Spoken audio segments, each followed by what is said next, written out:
Okay.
Sorry.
Hi everyone. I will start around 8 p.m. So anyone who wants to be on my live today, you can just go ahead and yeah, send me some hi and hello in the chat box.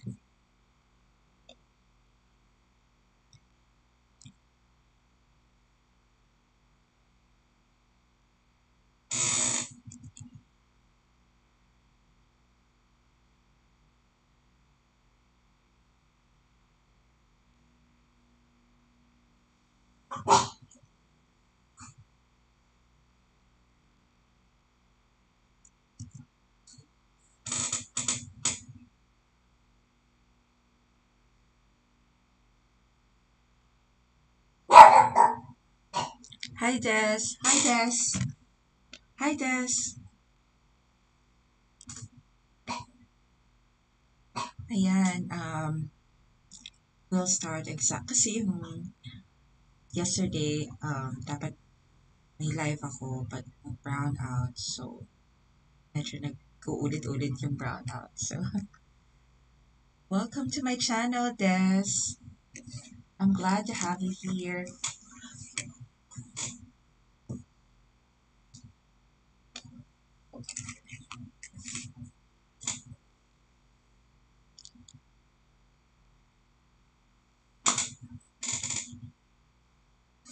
I hope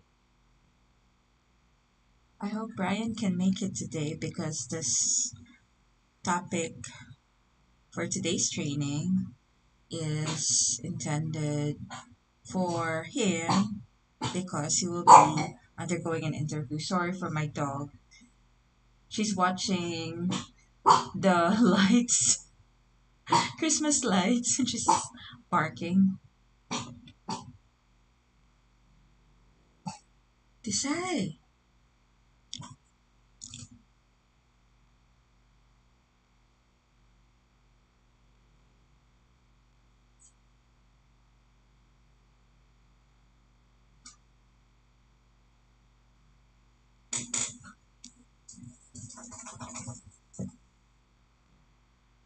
Okay, so let's just wait.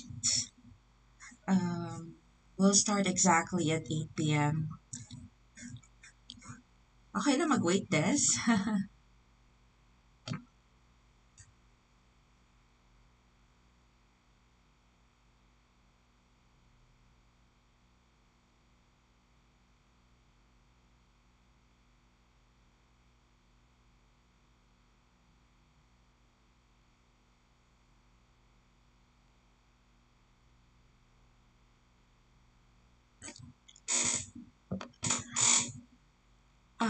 Des, I want to know your background. Are you an engineer or an architect? Just so I have an idea, and you know, I'm basing my modules and my content sa mga participants ko rin. So I want to make sure that it resonates with um, where they currently work at, their industry. Of course, I know majority of you are in the construction industry. Oh, architect grad, hello. When are you planning to take the boards, Des?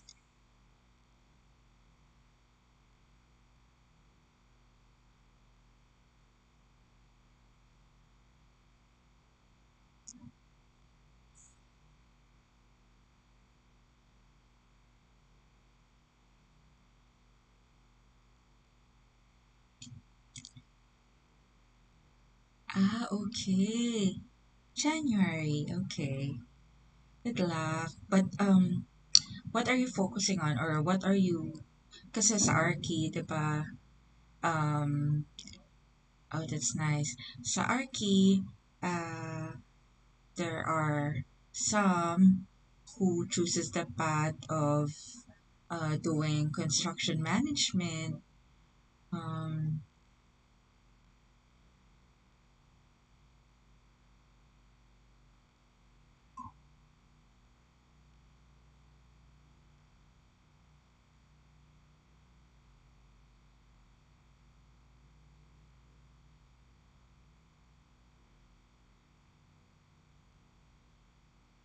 may iba nag-focus sa design.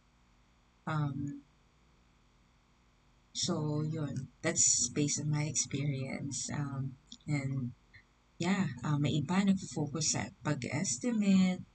My dad is an architect himself, and he worked sa Middle East, and he used to be an estimator. So my dad is a really good estimator. So nag-focus siya doon. Oh, project management.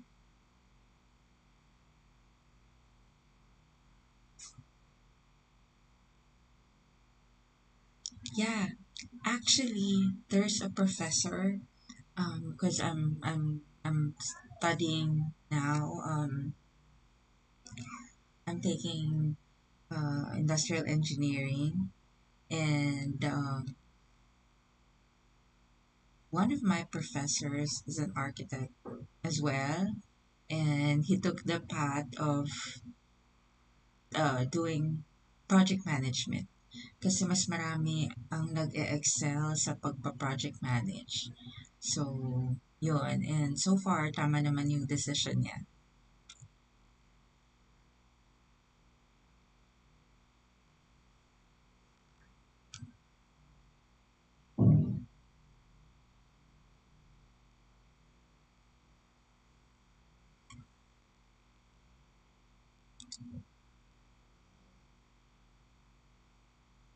Yeah, project managing, marami kang options. Like, there's a lot of opportunity for project managers, construction project managers to be specific.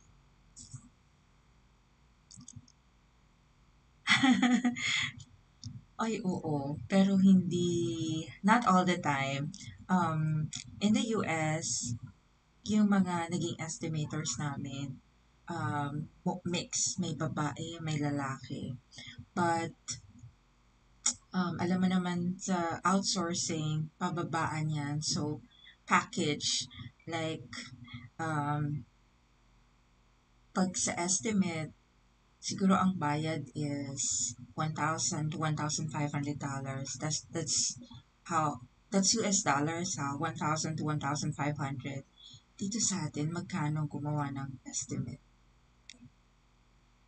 'Di ba? Yung BOM, meron akong alam, ano lang, 8,000, 10,000.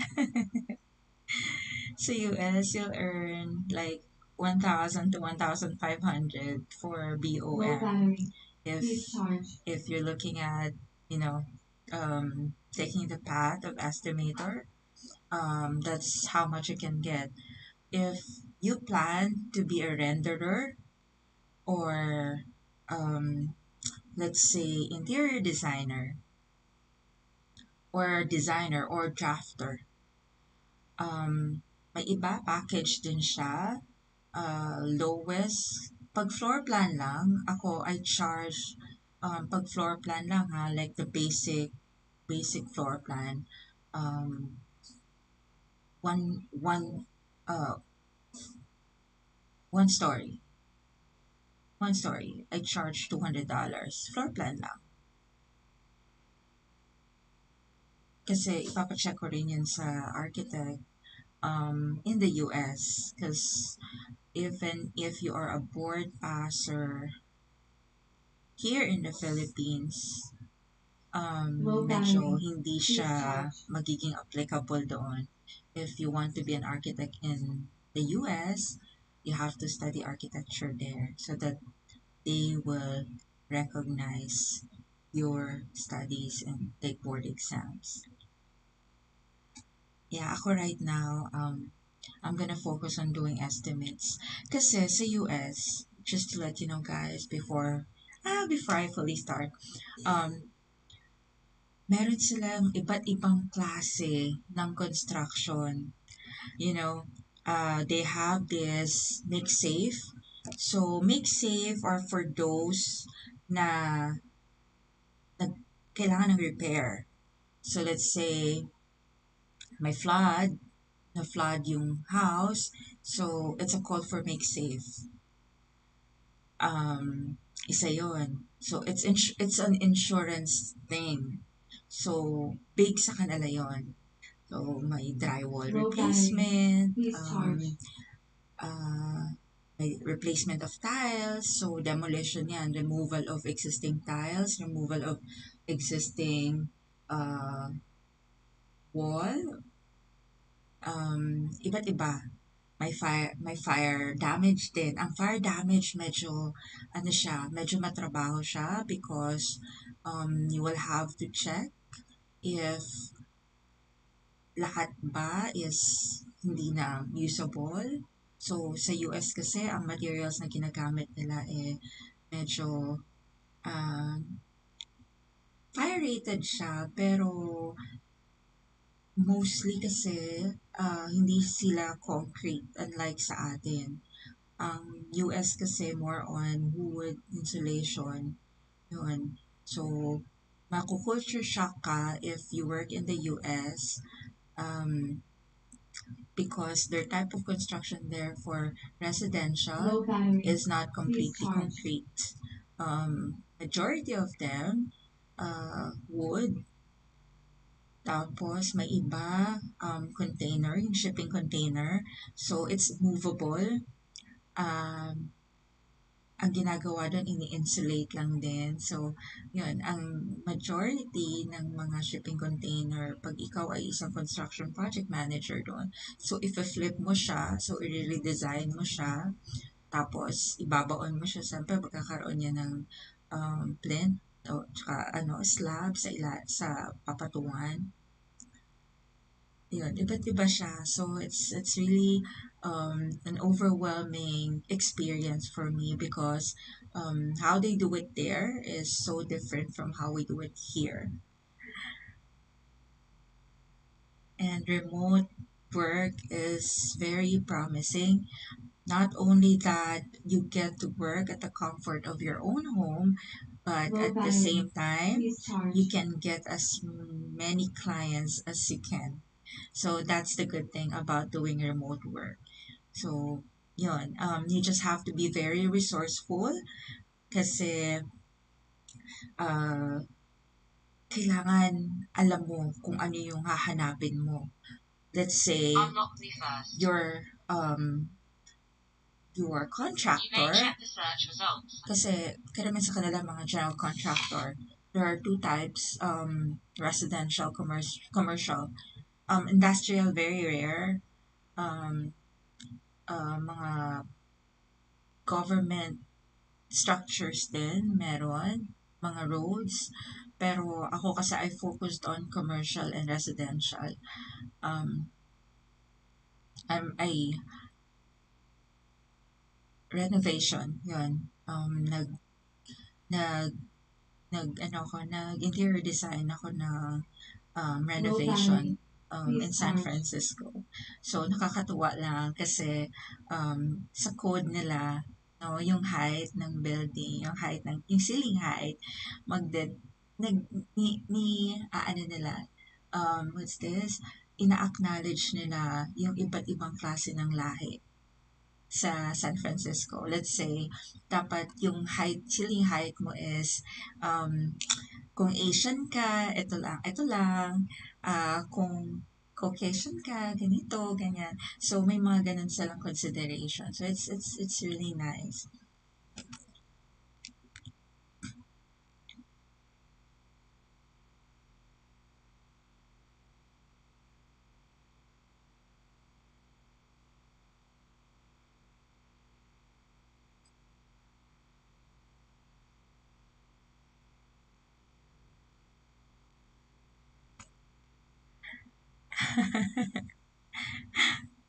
Hindi, Low okay. battery. Ako, Please charge. if I were to, if I were to be asked whether I'm interested to take boards, I think I'm not interested anymore because the licensed architects. Well, I still highly encourage you guys to take the boards kasi iba pa rin yung pwede kang pumirma, di ba? But for me, medyo ibang landas yung ibang path yung pinili ko. I chose to be on the construction project management side, which doesn't require me to sign on the construction documents. Um, Kaya if I needed some help, like review ng structural integrity, I go to my friends na civil engineers or I go to my archi friends na may license. So I just consult some Low battery. areas na Please medyo charge. line. Hi Dan! Oh, welcome to my channel! Hi Dan, can you tell me your background? Yeah, may partner sa specific country. They check it. Actually, in the US, this is what I do test. So, may gumagawa ng floor plans. It's signed by an architect sa US. And if there's any modification, ako na yung gumagawa nun. And syempre, inaaral ko din yung codes. So, I know exactly what needs to be done. Kaya i-check lang siya ni architect, approve na, and it's all good to go for permitting. Oh, project engineer. Dan, are you project engineer here in the Philippines? Sorry for my dog. Low battery. Please charge.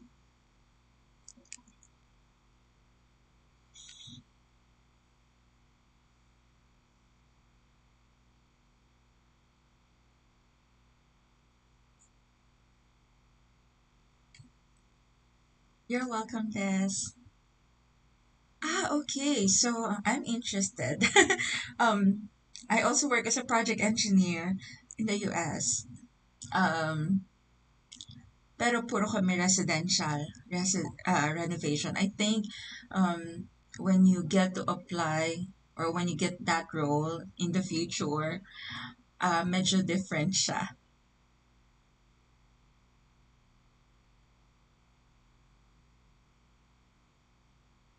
Oh, nag-submit ka ng application. So you have pending work, you have pending application na sa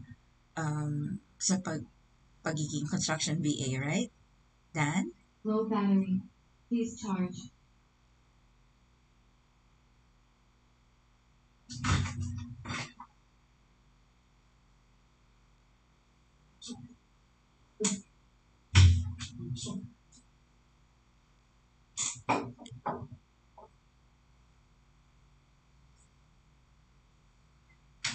Okay, it's 7:04.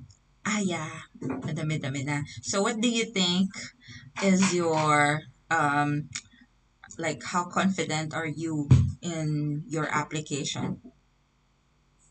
Okay. So this topic today for today's training, day 3 of construction virtual assistant will be very um how do I say it? Mag-ano to, you will get some um you will be learning some strategies and tips on how to answer interviews.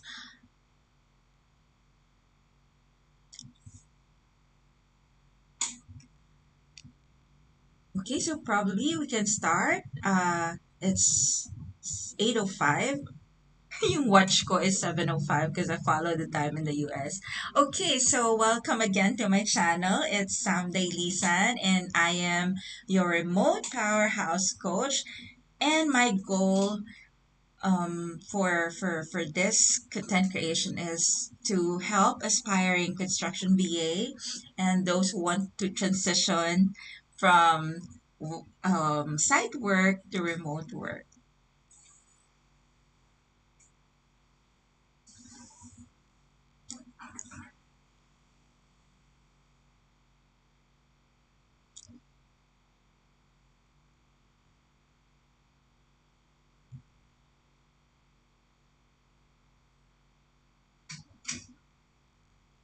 Okay, let's start. Okay, so today's topic will resonate with so many of you who has pending applications or who is planning to get interviewed in the next few days, probably. At least this content will give you confidence in answering this interview. Okay? May delay lang yung aking...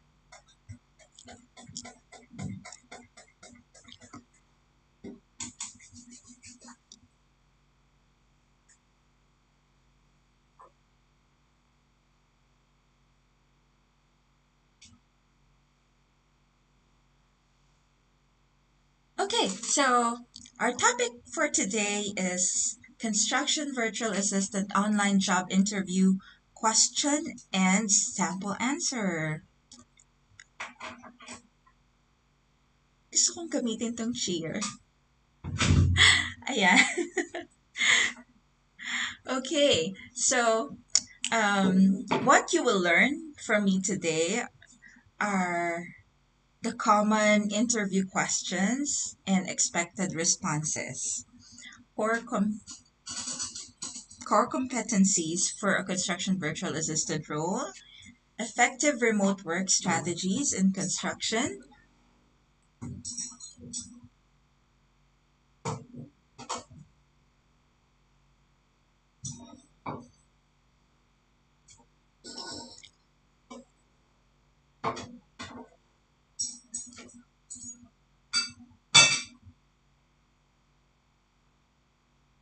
also, you will learn problem solving techniques for construction challenges and how to demonstrate industry knowledge and build client trust. Okay? And of course, my objective for this content today is to equip aspiring construction virtual assistants with essential interview knowledge.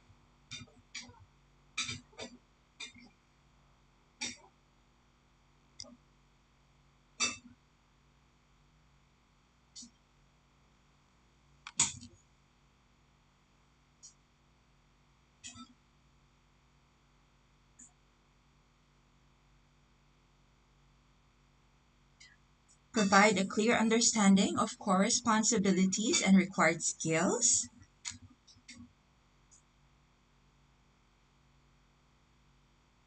Enhance readiness for remote work in the construction industry.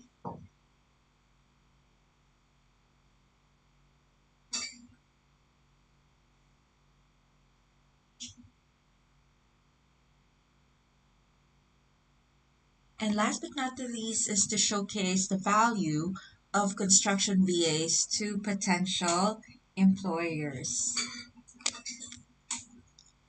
Guys, don't hesitate to ask me questions, as many as you can, okay? And I'll be so happy to answer all of your questions related to this topic today.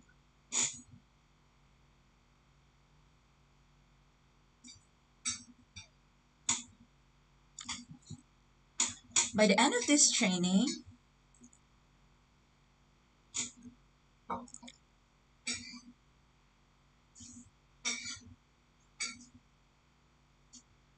by the end of this training, you will be confidently prepared to answer construction virtual assistant interview. And at the same time, you will leave this training with the knowledge and skills necessary to excel as a construction virtual assistant and add value to construction projects from a remote setting.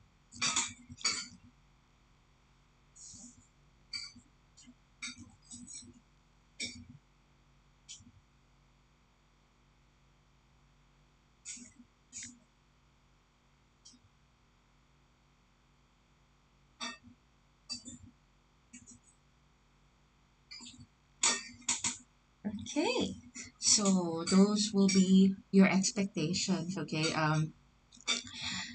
Okay, let's start. What do you think are the questions na pwedeng ibato sa inyo in an interview for this type of job? Do you have any idea?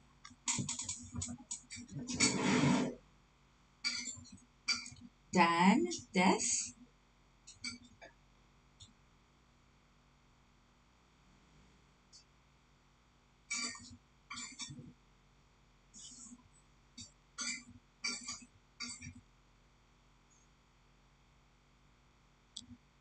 Okay, so this is possibly the first question that you will encounter, although this is a very common one, even not in the construction industry, you might be getting this type of question. So, how would you deal with a difficult colleague, boss, or potential customer when working for a construction business?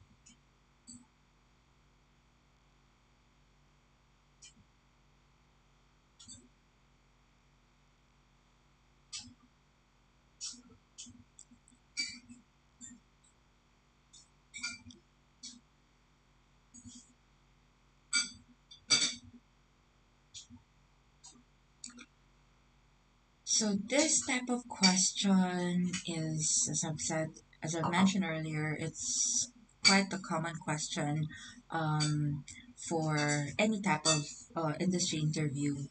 Okay, but how to answer this one will make a difference. Okay, so if I will answer this question, dapat pag sasagot kayo ng question, kailangan feeling nyo nasa ano kayo, nasa miss you kayo. Talagang mag-sink in sa inyo kung ano yung tinatanong ni interviewer. So how I answer this type of question is, I believe that there is no perfect situation or circumstance. That is why I made myself prepared to expect the worst but assume good intent. And I am mindful that how a person reacts to an issue will be based on their current emotional state.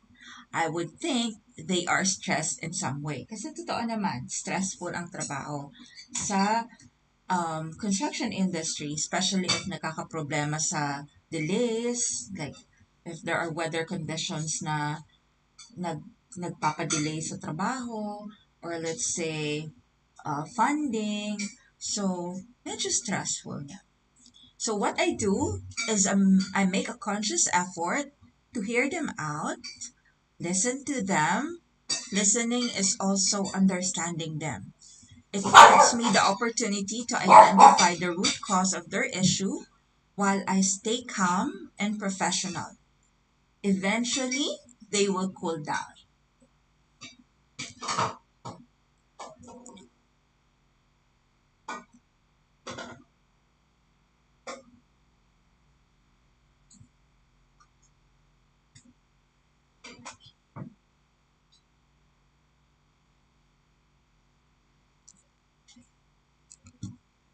So, guys, what do you think is the interviewer trying to assess sa inyo in this type of question? Your answer gives your interviewer an impression of how stable your current emotional and mental state is. That you can handle difficult issues and that you can respond to them. So, sa role ng isang construction virtual assistant, our goal is to make sure that the project will run smoothly and that the project will become successful. So we are supposed to be best fixers and issue resolvers. Okay, so if you get to encounter this type of interview question, always remember that the boss, the customer, the client might just be facing some, you know, issues na hindi nila ma-address on their own. So, nagiging outlet nila is ikaw. Kung sino yung pinaka-immediate na person na nakakasalamuha nila on a day-to-day basis. Or let's say, a client, no? We only tend to have difficult clients if they get unclear answers from us. So, for example, ito si client, magsasabi siya, Cheryl, kailan ikakabit yung mga owning windows? And if I am not doing my job, if I'm not looking at my schedule, if hindi ko memorize yung nangyayari sa aking project, is what I'll answer is, I'll get back to you, I'll check the schedule. That is a good answer though. Pero yung sasabihin mo na, I'll have to check it with our project manager, I will have to check it with our general contractor, that's a big no-no, guys, okay? Because your role as a construction virtual assistant is to be familiar with your project. Your project ins and outs. Dapat alam nyo yan. From start to end. So, alam nyo dapat yung stages, different stages ng construction and different phase ng construction. Do you know the different phase of construction? Yes. Hi, Althea. I'll answer that question after this one, Althea. Okay. So in the US, we have, I think I've mentioned this in my previous, in my day two training, but we have three phases of construction in the US. We have the pre-construction, wherein planning is there, estimating, gathering resources, lahat nasa planning stage pa, procurement of materials, that is pre-construction. Construction is when the actual construction is happening. Yung talagang, activities, construction activities. And post-construction. So, post-construction is patapos na or tapos na. So, mostly, ang ginagawa natin dyan is punch list. So, mag-walk through. Sa US kasi, uso ang walk through. So, you might often hear the terminology walk through, wherein ang ibig sabihin is si client or si project manager ay i-check for his punch list. So, minsan kasama si client sa walk through sa project just to check if ano pa yung kulang, ganon. So, I think it's also a practice here in the Philippines.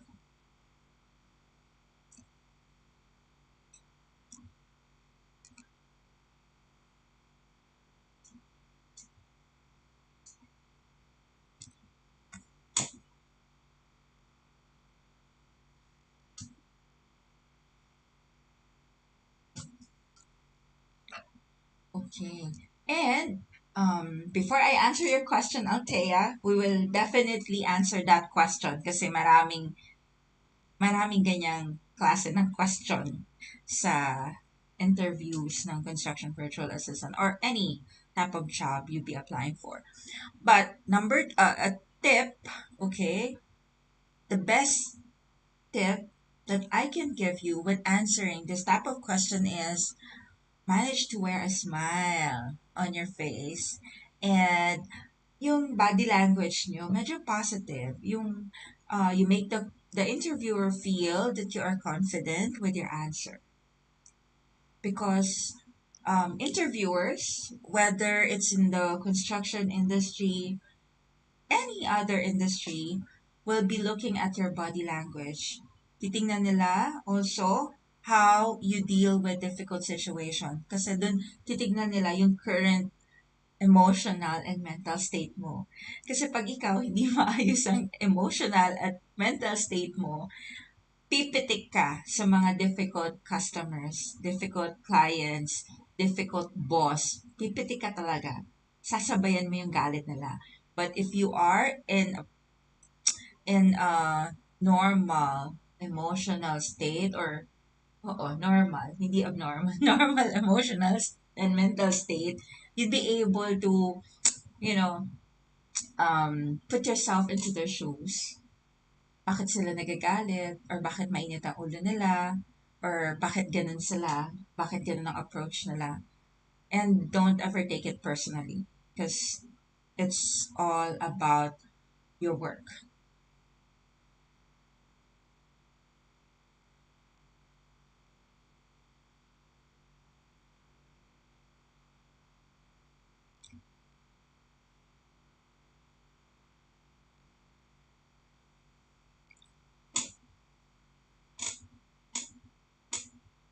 Okay, now let me answer your question, Althea.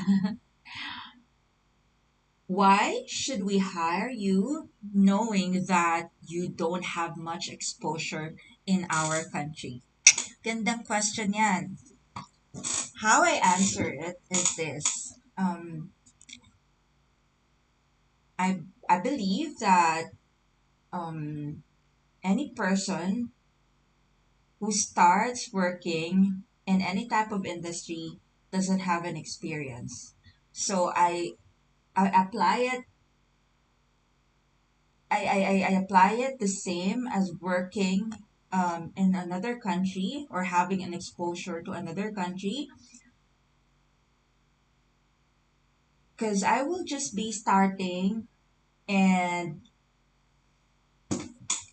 I am willing to learn. In fact, I have made my research of your in well, not construction industry. So I have made a research of how things work or your process in your company, or how people do things in this specific country. So at least I have some knowledge and I know that I am capable of handling this type of position I'm applying for, because I'm very much willing to learn and I am a very resourceful person. That's how you answer it.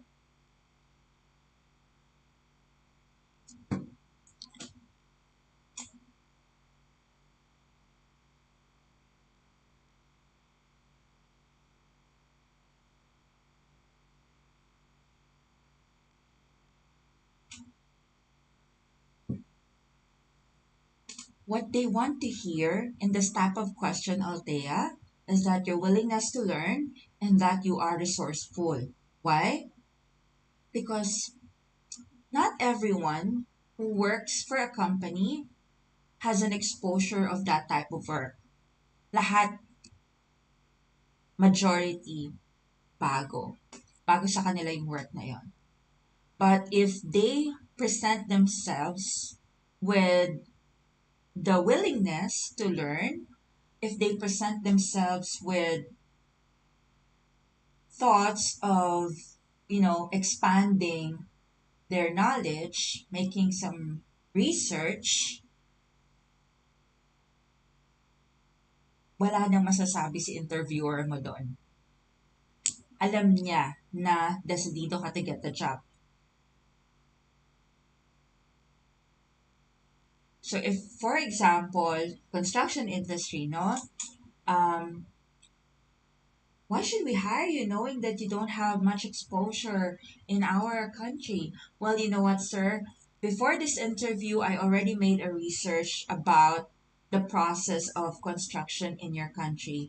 And I am very much confident to say that I can do the job and I am very much willing to learn. And I'm so excited because this is going to be a new skill for me. This is going to be something that will add value to my professional experience. And I would be very grateful if I'll be part of your team.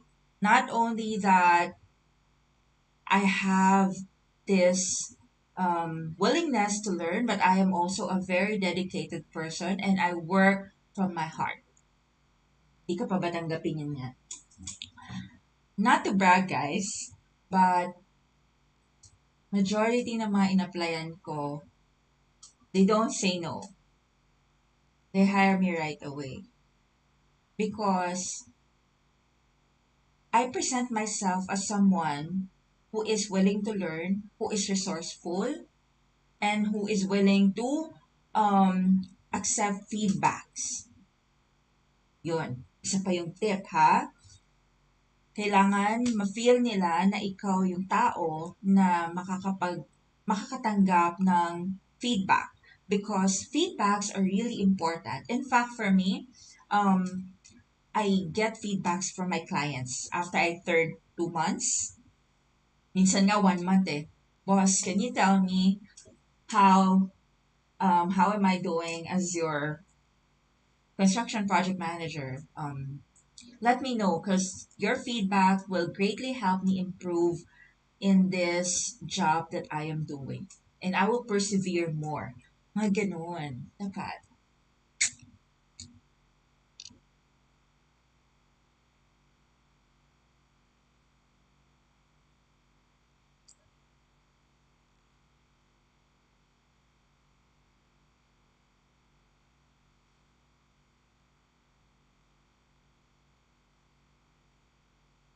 Okay, any other question na gusto nyong itanong or type of interview question na gusto nyong sagutin natin? And you can play this over and over again. Yes, resourceful and willing to learn the job and to uh, willing to accept feedbacks.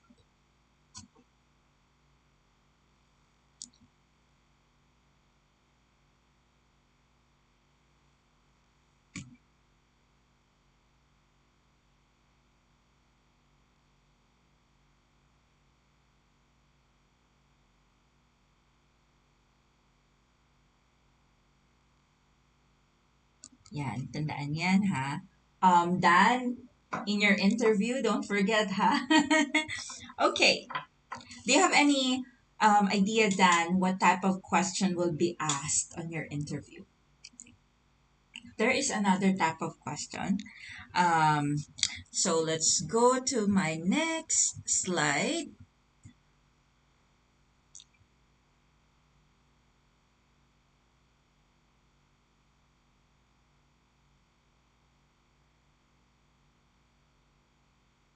Okay, so probably this is something that will resonate with those who already have experience in the industry. So, question: how do you manage multiple tasks without sacrificing the quality of the task?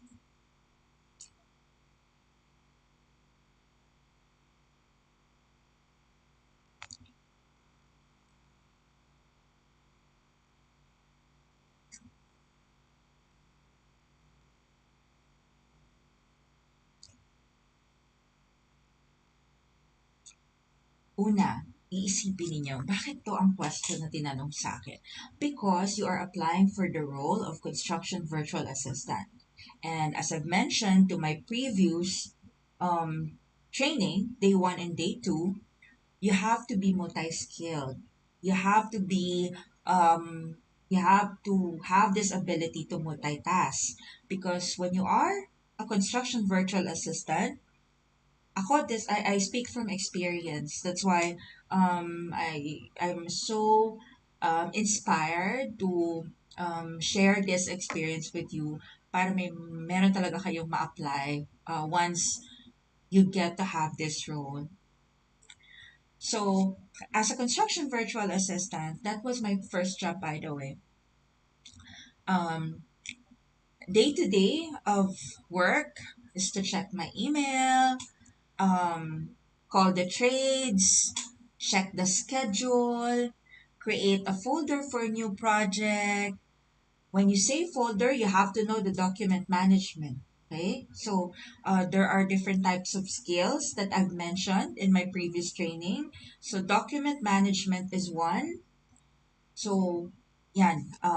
The start of my day, I will be doing all the responding to emails, calling of the trades, checking the schedule.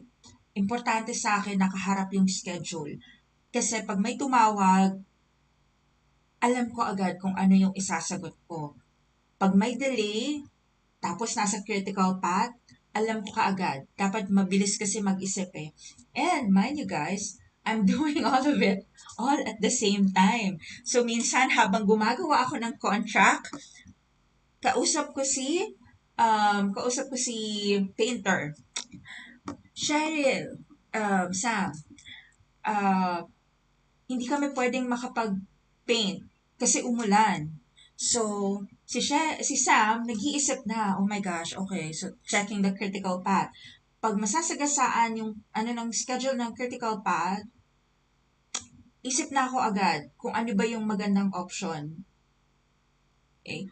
So, pag wala naman ako masasagasaan, maghahanap na ako ng pwedeng sumagip ng schedule na yon na magawa nila yung work nila kahit umuulan. At the same time, gumagawa ako ng contract. Okay? But let me answer this interview question for you guys. All right. So this is how I answer this type of question. I currently have 4 clients to assist in my role. All of them are priority, of course. Priority. Huh? but the tasks will vary. So I take the time to make sure that I have a timeline for each project. It is essential that I know the stages and phases of my project. I use a calendar to make sure I don't miss anything, and a planner in my phone to make sure that all of the information I need is handy. I put everything in my schedule to make sure I am in my current I am current in my stand.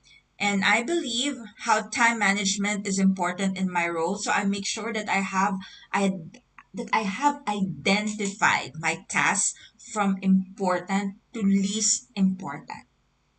Those are the keywords. Important to least important. Once I've determined each task priority level, I know how to effectively juggle them without sacrificing its quality. Time is always of the essence in the construction industry. I can't afford delays. That's how I answer this type of question. So, what are the keynotes here?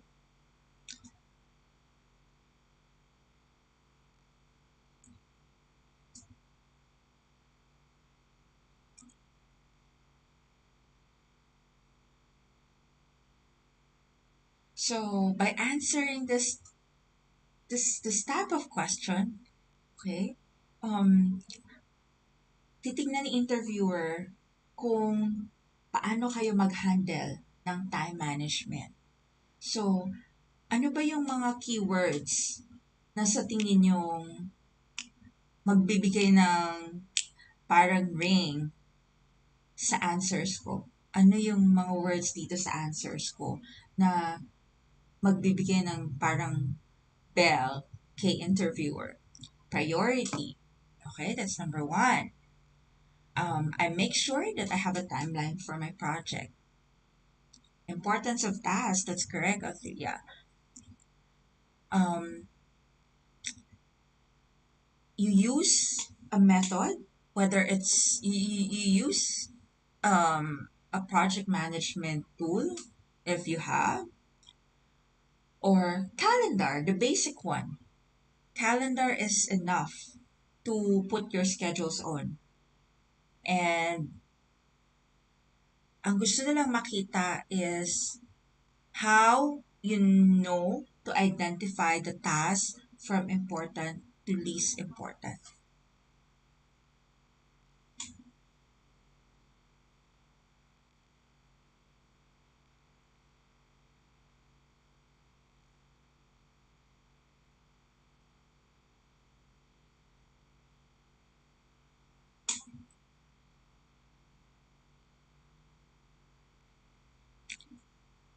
Okay, so what impression do you give your interviewer by this type of answer? The question, how do you manage multiple tasks, assess your time management skills. Okay. At the same time, your judgment skills when assigning importance to different tasks.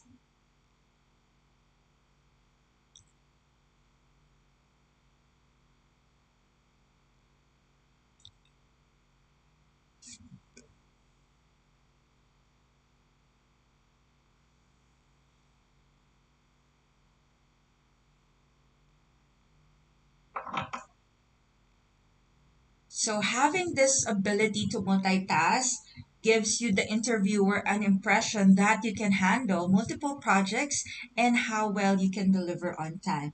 Hi JC, welcome to my channel again.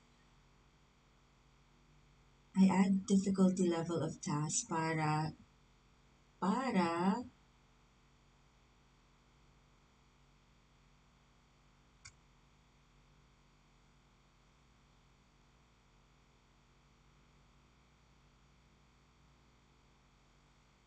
yeah, oo, add difficulty. So, the the level of importance nung task mo, kailangan alam mo, 'di ba? Kung kasi doon mo malalaman kung ano yung dapat mong unahin. So, day to day, alam ko na as a construction virtual assistant na kailangan kong i-check muna yung email ko kasi um, may mga instructions, may mga changes, may mga kailangan gawin. And then I check my schedule. Check ko yung schedule ng projects. Kung nasaan stage na si Project A, si Project B, si Project C. So kung si Project B medyo lax lang, pero si Project A kailangan ng attention, and all other projects are okay lang, so mas bibigyan ko ng importance at attention si Project A. So nasa level of importance ng task lagi.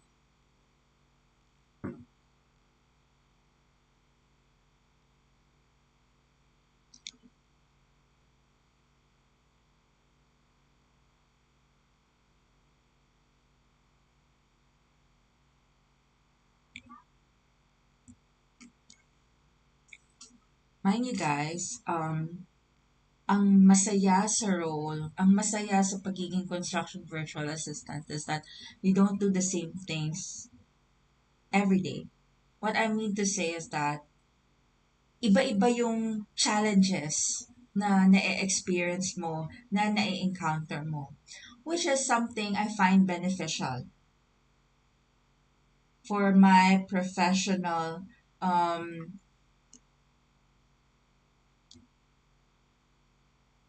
professional gain. Kasi na-enhance ko lahat ng klase ng skills na nia-apply ko sa pagharap dun sa iba't ibang klase ng challenges na na-experience ko. So I am super excited every day. I come to work and very excited. Although we cannot avoid na medyo minsan may pressure, especially if pressured si boss. It happened to me one time. Uh, may inspection kami. No? May inspection kami. Pagkatapos, nagkasabay yung inspection dun sa kabila. Nataon, si site superintendent na supposedly magiging haharap sa inspector during that time, eh hindi pumasok. So, si contractor at ako yung nag-handle nung um, nung inspection. So my boss has to go to the other side, to the other job site, and I have to handle the other project. So inspection wise, nag-remote kasama ko nung inspector remotely, and there's another person on the job in the job site na naasahan ko, and yun, nakakascade sa akin lahat ng informations na kailangan ko. So those are just one of the challenges that you may face. But ang saya pag nare-resolve mo yung mga ganong challenges. Sobrang sarap sa pakiramdam. Kaya, you know, right now, even when I drive, yung utak ko, nagmumultitask siya. Like, I have to do this. Tapos may other side of the utak or side of the brain, this one, I'll do this later. Ganon. Ganon siya. So, nasanay kasi ako na maging multitasker. So, kaya ko siyang i-handle kahit 4 na clients yan, kahit 5 clients pa yan. And this is an advantage to you because if you are able to multitask, meaning you can handle multiple clients. And what does that mean to you? Mas maraming dollars, mas maraming earnings. Okay? Excited kayo?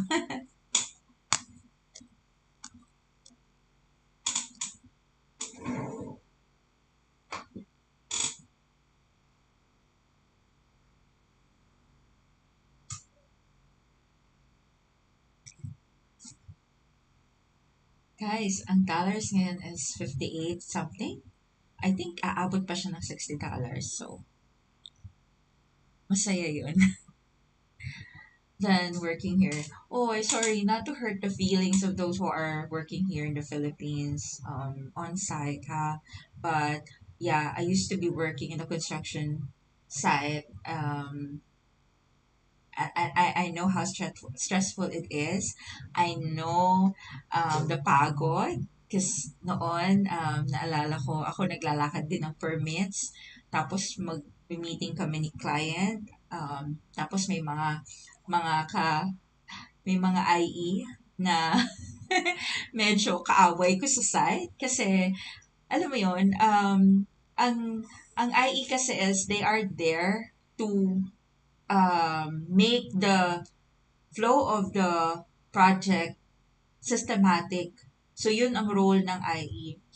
During my time, nung project namin is UPS warehouse sa may Paranaque, yung mga IE talaga medyo nagkakabanggaan kami kasi may mga modifications sila. Tapos, alam mo yon yung hindi nila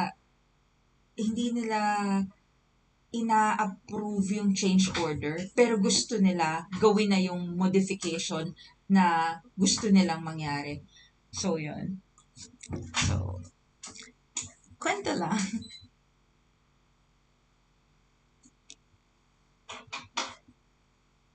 Did you experience that, JC? I know you're currently working, right?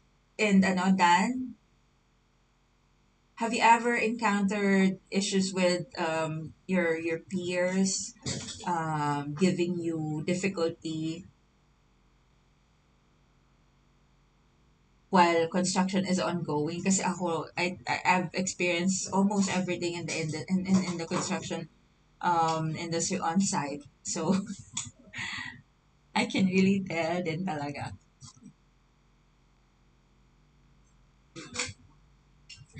Sa US, guys, makwento ko lang, no? If you are a general contractor there, kasi pinag-uusapan namin to nung um, classmate ko what's this, Tuesday. We were talking about his project. And sabi niya, Sam, di ako nakakakolekta. Sabi ko, how come? Eh, ano bang klaseng billing ang ginagawa mo? Progress billing ba yan? Or one time? Sabi ko, sa US, guys, pag hindi nakabayad si client, di ka nakakolect, you have the right to stop the project and they will pay for delays. So, ganun ka-protected ang mga contractor. But at the same time, protected din yung mga nagpapagawa. Kasi, if si contractor hindi niya ma-meet yung deadline, magbabayad siya. There was one time, yung GC ko, si client niya, si customer niya, hindi na makapagbayad sa kanya. So, inacquire niya yung property. So, pwede yun. Pwedeng practice yun sa kanila. Depende sa agreement nila sa contract. But it's, whatever agreement they may have there, it's really practiced in the US. Kaya, uso yung may ma-encounter ka pag nag-work ka na sa general contractor. May ma-encounter ka na sasabihin sa'yo, this project used to be my customer's project, pero hindi nila na-fund ng maayos. So, sa akin na. Ganon.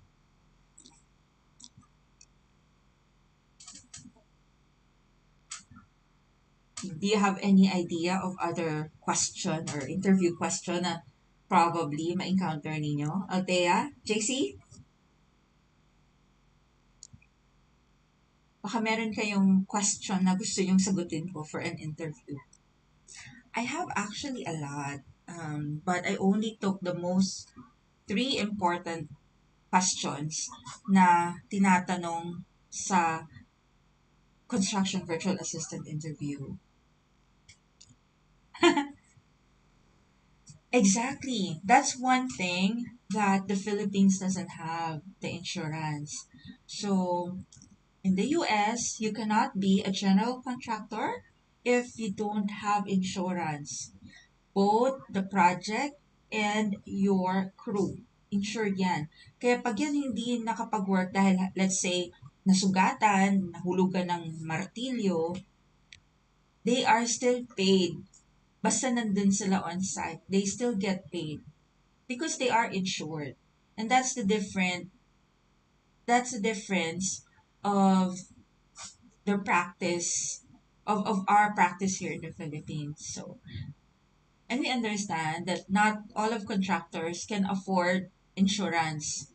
Pero if I'll be working here as a contractor, in the future probably, i-adapt ko yung practice ng US. Because why? It, it covers my ass. It makes my crew confident na I have their back. And my client also is confident na yung tinatayo naming project is matatapos.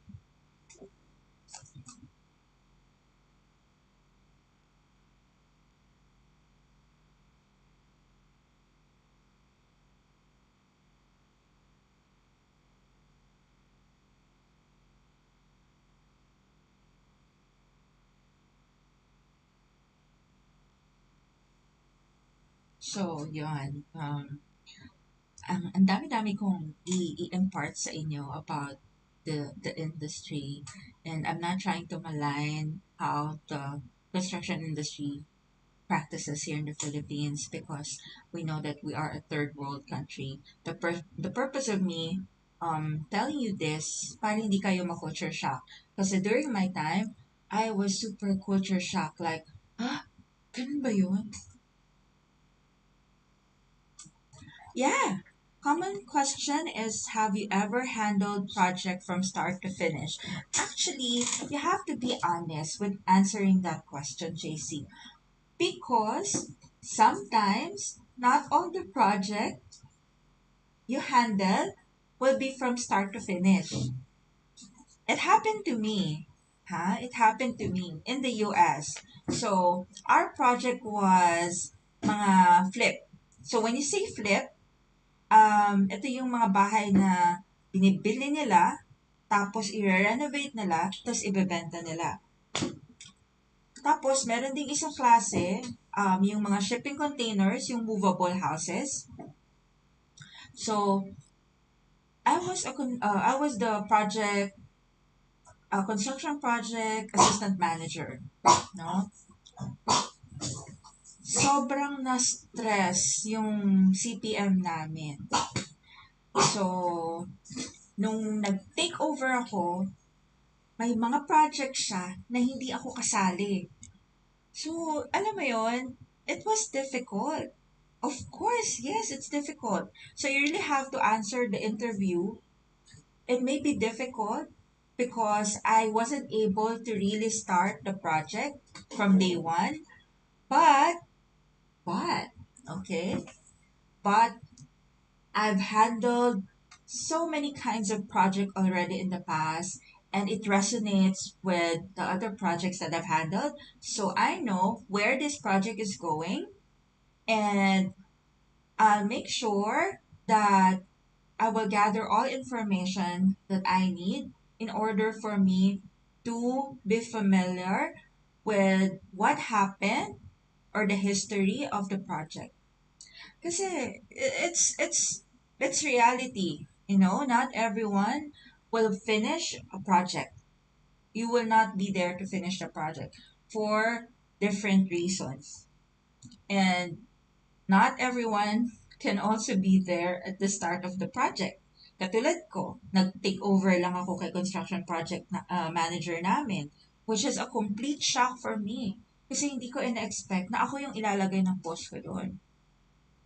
So, grabe, talagang basa, aral, meeting, email, lahat ng mga trades, there. So, you just have to be honest. To be honest with you, I there are some projects that I didn't really start and finish. And it is a reality that is happening in this industry for some reasons. And if they will ask you, what's the reason? Ilatag mo, this project, I have to take over because our construction project manager got fired. And luckily, diba? Whether luckily or unluckily, And luckily, if you don't know the history of project, luckily, if you know the history of the project, then you can proceed smoothly kasi you know the history. And luckily, if you don't know the history, but you know how to transform it because you already have experience in that type of um, construction project. So you know yourself that you can smoothly finish it.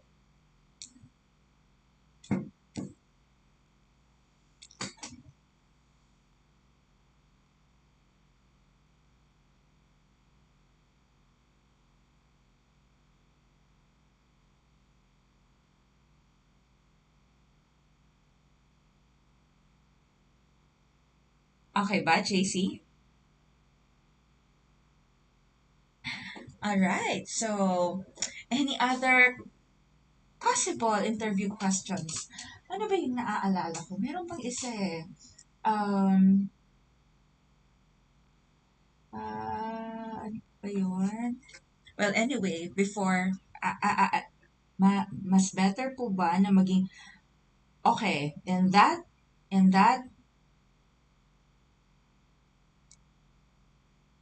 yan. Oo, that's a good answer, JC. During COVID, not everything is permanent. Not everything runs smoothly because it's COVID.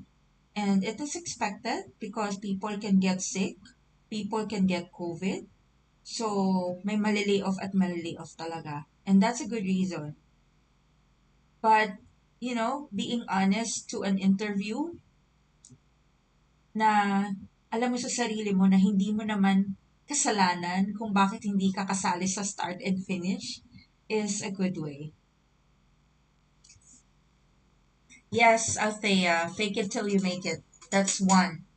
Um, Fake it till you make it, pero in a way na alam mo yung ginagawa mo. No, for example, um, uh, yan, hindi ka nakapag-start ng project from, hindi, you weren't able to handle a project from start to finish. So, the type of transparency there, kailangan maingat ka din, ha? You have to be very careful with your answer because you don't want to jeopardize, your application and fail it. So, kailangan, yung pagiging transparent mo, alam mo rin.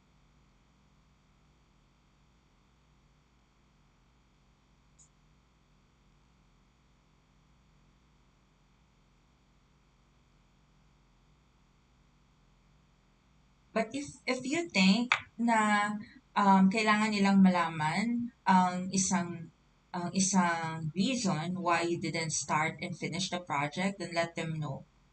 Pero for sure, ang kailangan backupan mo yan ng sagot na I know it happened for a reason and I learned from it. Let's say hindi man naging maganda ang nangyari. Let's say katulad ng nangyari sa CPM ko. Kasi ang schedule niya, ang hilig niya mag-gym, no? Di sa sinisiraan kay CPM ko. Pero, Cheryl, I have to go. I'm going to the gym, okay? So, whatever updates, just let me know. So, parang hindi siya naging ganun ka-effective sa role niya. So, uh, siguro kung CPM ka tapos finire ka ng boss mo because of your behavior, ang hirap i-defend ang sarili mo pag it's a behavioral issue. But how you answer it will just be like, I'm learning from our mistake. I'm learning from my mistake and I'll make sure that it will not happen again. Because you are admitting that you made a mistake and that you are willing to change. You're willing to, not do the same mistake again. Makikita naman nila ang commitment mo, especially if nakikita nila na dedicated ka, na magaling ka, na alam mo yung ginagawa mo. Definitely, they will give you a chance to do the job.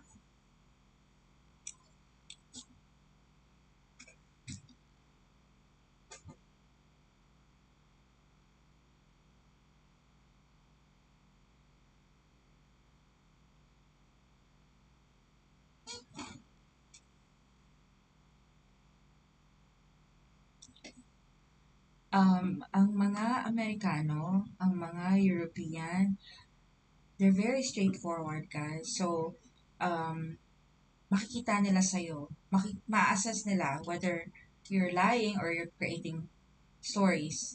So, they would know. So, if there are answers na you think sasablay ka, just don't say it. Hanap ka ng ibang scenario na nag-resonate dun sa interview and you put that in. Okay, so let's go to the next question. What are your strongest areas of expertise? Mahirap na question to. Ito, ilang beses ko tong na-encounter itong type ng question na to, guys. And mind you, this is not an easy question to answer.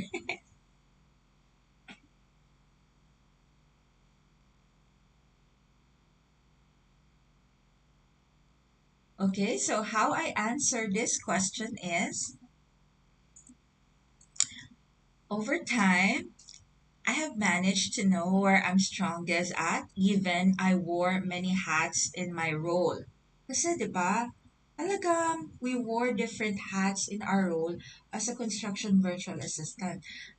Minsan nagda-draft tayo, minsan nagiging admin tayo, minsan nagiging customer service tayo, minsan nagiging estimator tayo pag marunong tayo mag-estimate. So, you are versatile. Okay?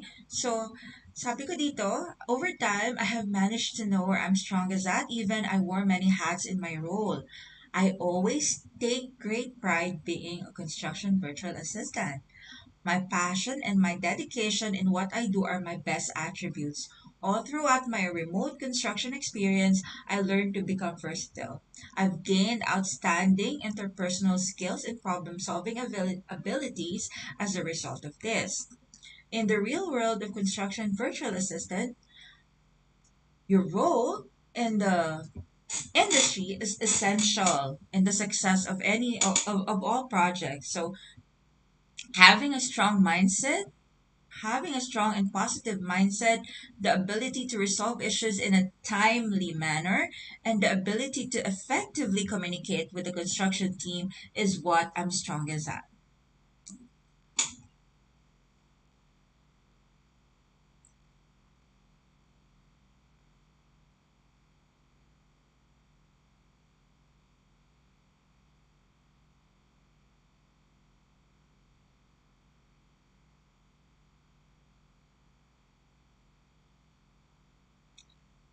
Diba? So, um, what impression did you give the interviewer as you answer this type of question? Tingnan natin. Okay, so answering this question gives the interviewer an impression of your knowledge and confidence in what you do. That's very important. When you're answering an interview, dapat alam mo kung ano yung mga sagot mo, dapat alam mo kung ano yung sinasabi mo, dapat confident ka. And by knowing where your strong is at, you're able to represent your skills, your knowledge, and experience needed for the job. So why they don't hire you? Diba? Alam mo kung saan ka strong.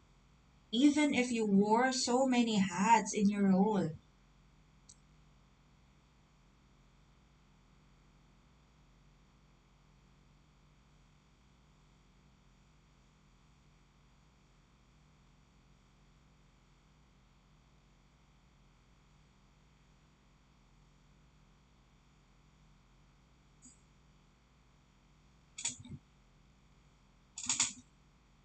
Yon.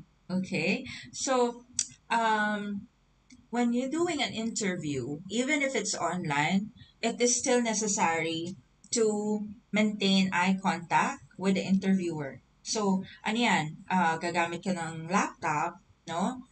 Kahit ako minsan, pag magpapa-interview, let's say nasa Starbucks ako, no? Tapos bigla magpapa-pop sa akin na, are you willing to undergo interview for this type of client? And they need to interview you now because they need they need you tomorrow, ganyan. So, lagi ko dala yung laptop ko, yung iPad ko. Kasi, pag mag interview sila, kailangan din na makikita ka nila. So, video interview is really a must for a construction virtual assistant role. Kasi they want to see you, they want to see your eyes, they want to see your body language, kasi malalaman nila whether you're lying or not. So, yun ang important key points when doing an online interview. So, any body movements na unnecessary, don't do it, okay? You just be confident. You just have to trust yourself. Um, you know, isipin nyo kung anong path ang gusto nyong i-take. Isipin nyo kung anong direction. And always have a positive mindset.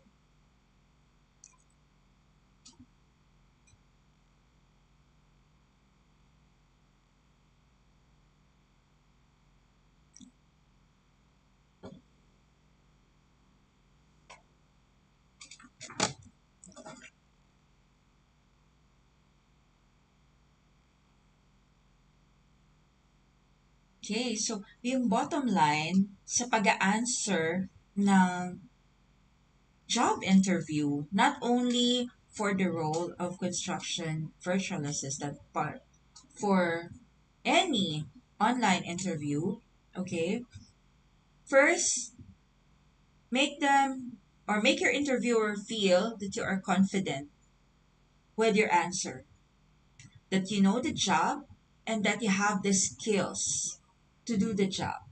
You have the experience. Etong training na ginagawa natin, 'di ba? Day 1, day 2, I have introduced to you the different types of remote construction powerhouse. So, alam niyo na ang skills, 'di ba? In my next training, probably training day 4, pag-uusapan natin ang construction management or project construction software or project management software and other tools na ginagamit ng isang construction virtual assistant. So, that training is already an experience because you get to learn how to use it firsthand. Even if hindi nyo ma-experience na i-navigate siya yourself, okay? May idea na kayo kung para saan to. Procore. Okay, isa siyang project management software na gumagawa din ng estimating. Buildertrend. Maganda yan kasi may interaction ang client at ang contractors within the app. So, yun yung magiging next na topic na i-discuss ko on my day 4 of the training. And I hope you guys can attend kasi marami kayong matututunan and isa yun sa skill na kailangan ninyo to be successful in this job. And kahit na um, kahit na training lang, at least may idea kayo. Kasi during my time, guys, 8 years ago, when I started, I have no idea, as in, I have no idea how their industry worked. So, I didn't know that they're using other types of software kasi during my time doing construction projects here in the Philippines, Excel lang, tsaka bond paper, di ba? Ang daddy ko, mano-mano pa nga yan pag magsusulat ng scope of works. Ako, computer. Pag gagawa ng estimate, Excel lang sa computer, di ba? Pag gagawa ko ng schedule, Excel lang. Hindi pa uso yung Gantt noon. Ngayon, may mga project management tools na. And document management tools. Yung document management tools, dito nyo i-store lahat ng mga documents for the project. So, kailangan marunong kayo mag-organize ng mga documents based sa project. So, kailangan ganito, may mga projects na active, may mga projects na kailangang i-archive, may mga projects na pending, may mga projects na naka-hold. So, kailangan alam niyo kung paano nyo i-organize yung mga projects na yon sa document management tool. So ano ba yung mga document management tool? Google Drive, Dropbox. So those will be the next those tools will be our next topic for the next training day, which is the day 4. So I hope you guys will be attending the day 4 of the training, and you get to watch, although hindi pa talaga ako perfect in terms of the technicalities of doing this YouTube live, but I'm trying my best to really work on this and improve on this kasi sobrang gusto kong i-impart sa inyo yung experience ko, ma-adapt ninyo, and dumami tayo dito sa Philippines because I know how stressful it is to work on an on-site job and gaano kasarap ang mag-work remotely. And I want you guys to experience that. Not only the working setup, but at the same time, how much you can get each month to be working in this type of role. So just stick with me and just bear with me.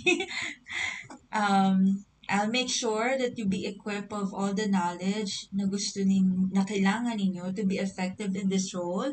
And you can ask me questions. Feel free to ask me questions. You can also send me text message sa Facebook page ko. I'll be happy to answer questions, guys. Anything na makakatulong sa inyo. So, do you have any more question na gusto niyong sagutin ko for an interview?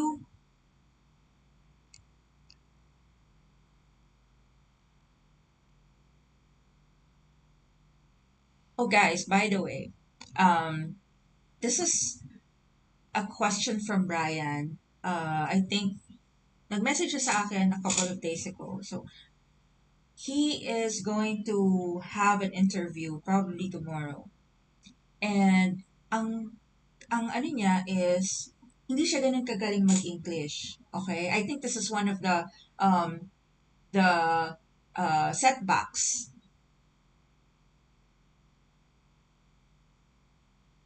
Okay, I'll answer that after. So, isa sa mga setbacks ninyo, kung bakit hindi nyo rin nasasagot yung question ng maayos, is because you feel you're not good or you're not fluent enough to answer in English language. You know, guys, the Americans are very considerate in terms of, um, how the accent of Filipinos are. Medyo worse pa nga yung ibang accent eh. Ayoko na lang mag-mention because, I don't want to discriminate other races. But you don't have to have the accent to be understood. As long as you are conversational, as you can carry a conversation, okay na yon. Even if it's Baroque English, that's fine. I mean, they don't really expect you to be perfect in your grammar because not even them are perfect in their grammar. All you need is to be confident, and all you need is to know what you're talking about, and that you can elaborate it. Even if it's not in perfect grammar, that's fine.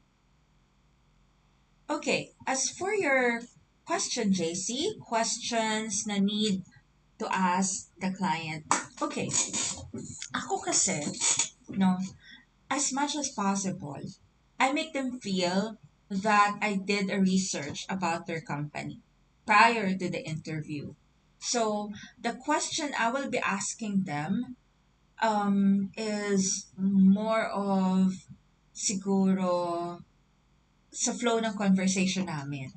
So, let's say, Sam, can you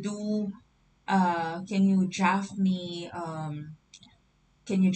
a plan na ganito ganon? So, ang question ko dyan is, can you give me the data that I need, the dimensions, or, you know, and then I do research on my own. I research the building code in that particular state. I hardly ask questions on an interview, guys. Because the reason why is, kaya nga ako nandoon, because I am supposed to answer their questions. So I rarely ask them questions. Kasi I make sure that I give them this impression na I research about their company. I research about their project. I've checked their project kasi totoo yun. Um, before I do any interviews with my client, I check everything that I need to know about their company. And if there's one positive thing na pwede kong masabi na why I really wanted to be part of your company.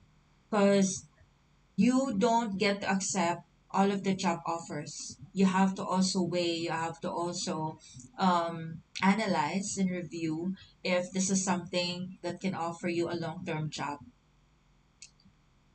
Actually, one um, one answer na binibigay ko rin sa client ko each time I go through an interview is that I'm looking for a long-term job and I treat my job as my relationship. I want it to be long-term. So yun. Kasi, they asked me this, Cheryl or Sam, how do you see yourself 5 years from now? Isa yan sa mga question nila. How do you see yourself 5 years from now? So, I really tell them something that I fake. So, yeah, 5 years from now, I see myself running the project on my own, and you will just be focused on gathering clients who will be investing in our company. Ganon. Pero in real life, kung sasagutin ko yun, 5 years from now, I am also a contractor like you here locally. Or I have my own agency of contractors. Yeah, but guys, kidding aside, um, I'm already I'm putting up an agency of my own, and I will be providing workforce to potential clients in the industry. In fact, I already have like three clients inquiring about the rates, the offer, the services. So another good thing, because if I will be providing workforce, I will get it from these people I talk to now. So who knows, diba? Who knows? One of you can be interviewed one of these days, but also I don't want to bring you in the battle without being prepared. So that's the reason why I also do this training, because I want to make sure that before you go through that role, especially for those who doesn't have experience, I want you to be fully equipped. I want you to be fully equipped with the knowledge and skills needed for the job. Ayoko kay excuse. Ayoko kayong mga pa katulad ko noon. Kasi I'm really clueless. Kasi different ang setup ng construction sa US compared to our construction here.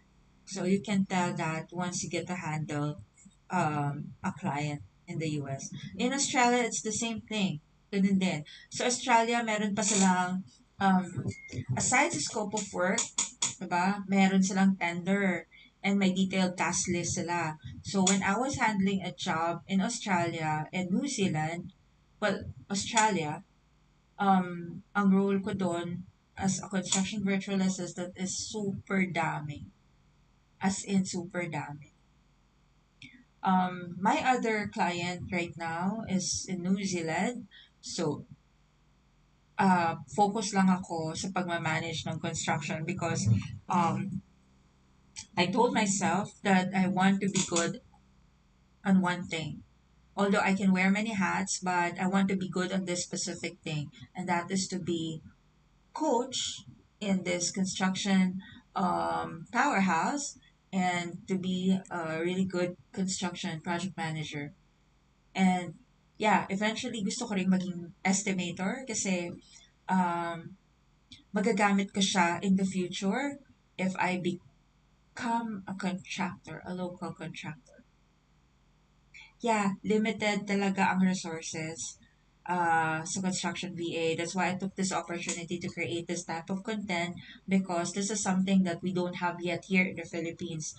If you can see similar type of content sa ibang bansa siya. So we don't have this type of content yet. And I hope that you can, spread this good news to all other aspiring construction virtual assistant because this is something that will help them and will boost their confidence and will give them a little hope na somehow they can still work na connected sa industry nila. Kasi some virtual assistants, no, they work as bookkeepers, they work as iba-iba. And sometimes they just get to learn that skill. Hindi talaga yun yung pinag-aralan nila. Whereas ito yung pinag-aralan natin. Ito tayo eh. So alam na natin yung mga basics ng industry. We just have to be familiar with the process of the industry dun sa kung saan tayo mag-work. So it's important that we also read and be very resourceful because that's one very important skill as a construction virtual assistant.